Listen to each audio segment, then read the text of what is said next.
The wealthiest guys I have ever met own less than my middle-class friends. Not less money, less stuff. Not because they're minimalists on Instagram, because they figured out early that ownership is not the same as wealth. And once you understand the difference, everything about how you spend the next decade changes. For the next 10 minutes, I'll walk you through the 6 principles that separate the guys who compound from the guys who accumulate. Why the actually wealthy own less stuff, not more. Which few things are worth owning outright, and how to run the audit tonight. What to keep, what to sell, what to never buy again. Start with the frame, because it's the whole confusion. Most guys use wealth and ownership interchangeably. They are not the same thing. Wealth is the ability to have the life you want. Ownership is legal title to a specific object. Sometimes those overlap. Almost always, they don't. The wealthy figured this out a long time ago. What they optimize for is control, access, options, flexibility, the ability to choose. Ownership is one path to control, but it is usually the most expensive one. And every unit of ownership carries a tax you don't see until you own it. Everything in the next 9 minutes is a specific version of this one distinction.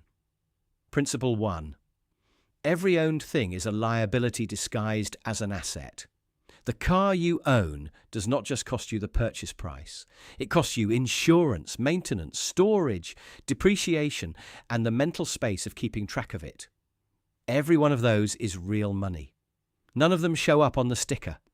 Same is true of a house you own, a boat, a watch collection, a closet full of clothes. Every object you own is quietly extracting from you every month you own it. You just don't get the bill in one place. The wealthy know this because they own more things and feel the extraction more directly. The middle-class guy owns a house and gets one property tax bill a year and feels okay about it. The wealthy guy owns 4 and feels the extraction daily and adjusts accordingly. Principle. If you cannot name the monthly true cost of a thing, you do not know what it costs you to own it. Principle 2. Assets that pay you versus objects that cost you. Everything you own falls into one of 2 categories. Either it puts money into your pocket every month, or it takes money out. Assets that pay you. A share of a real business, a rental property, a skill someone will pay for, a piece of intellectual property. Those generate. Money moves toward you. Objects that cost you. A car you drive, a house you live in, a boat you weekend on, clothes, phones, watches. Those cost. Money moves away from you. Both are legitimate. Both can be good decisions. But confusing the two is the #1 wealth mistake young guys make.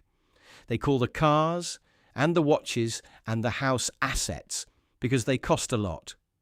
Cost is not the definition of an asset. Direction of the money flow is principle. Assets pay you, objects cost you. Neither is bad. Knowing which is the whole skill. Principle 3. Rent, lease, or share more than you own. Access is what you actually want. Ask yourself this. Do you want to own a lake house? Or do you want to spend 3 weekends a year at a lake? Do you want to own a specific expensive car? Or do you want to drive one for a weekend now and then? Do you want to own a designer suit? Or do you want to look sharp at the 2 weddings this year? Almost every young guy conflates the second thing, access to the experience, with the first thing, which is possession of the object. They are usually not the same. And access is usually a fraction of the cost. The wealthy rent more than you think. Yachts, jets, houses on trips, cars for a weekend, art on rotation. Not because they can't afford to own, because they figured out that access costs less than ownership and delivers the same experience, and frees the capital to keep compounding. Principle. If you want the experience, ask whether ownership is the cheapest way to get it. It usually isn't. Halfway through the principles, notice what all 3 so far have in common. They are all about seeing the true cost of owning something, because the true cost is where every wealth mistake in your 20s lives. Not in what you make, in what you own that you shouldn't. Principle 4, the exception. The few things worth owning outright. Not everything should be rented. There's a small list of things where ownership genuinely wins. Learning which few they are is worth a video by itself. Roughly, your primary residence if you plan to stay for more than 7 years. Income-producing assets when the numbers work. The specific tools of your trade that you use daily. And a very small number of physical objects that hold their value or that you'll use for decades. Everything else is a candidate for renting, leasing, sharing, or not having at all.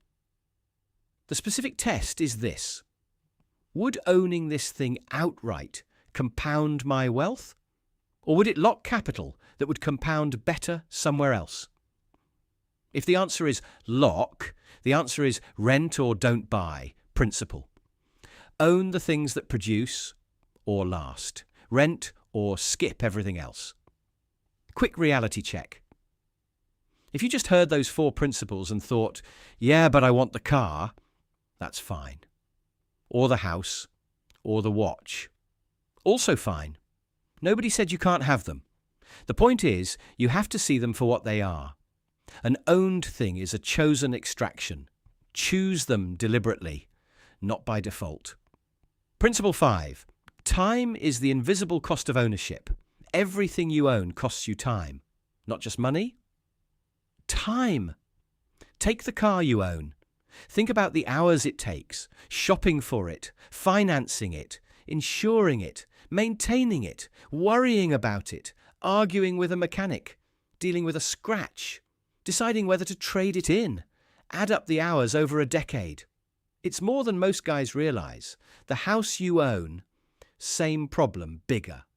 Every object multiplies. Every relationship with an object is a small ongoing negotiation, and the sum of them is a life you have less attention for. The wealthy pay for people to handle the time cost of the things they own. Property managers, personal assistants, mechanics on retainer. That's a hidden reason ownership works better for them than it does for you. When you own the thing, you pay in both money and time. When they own it, they pay in money only. Principle. Time is the second cost of ownership. Almost nobody counts it until they have owned too much. Principle 6. Run the audit tonight. Walk through your place. Every object over $100. Ask 3 questions. 1. Does this pay me anything or does it cost me? If it costs, that's fine. Most things do, but name it. 2. Do I actually use this in a way that justifies what it costs to own? If not, sell it. 3. Would I buy it again today at the price I paid, knowing what I know about how much I've used it? If no, it goes. That is the audit. It takes an hour. Most guys who run it end up with 3 to 5 things they can sell for real money, and a clearer sense of what they should never buy again. Principle. The audit is free. Not running it is the expensive choice. So here's the callback. The wealthiest guys I have ever met own less than my middle-class friends. Because ownership is not wealth. Access is. Options are. Cash flow that keeps compounding is. Every object you own is a small ongoing extraction of money, of time, of attention. The guys who compound quietly are the ones who kept that extraction small and put the freed capital somewhere it grows. You do not have to be wealthy to run this. Running this is how you become wealthy, because the specific gap between what you earn and what your ownership costs you is the entire mechanism of getting there.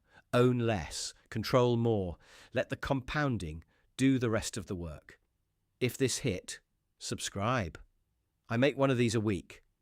Practical stuff about how money actually works. No hype, no shortcuts.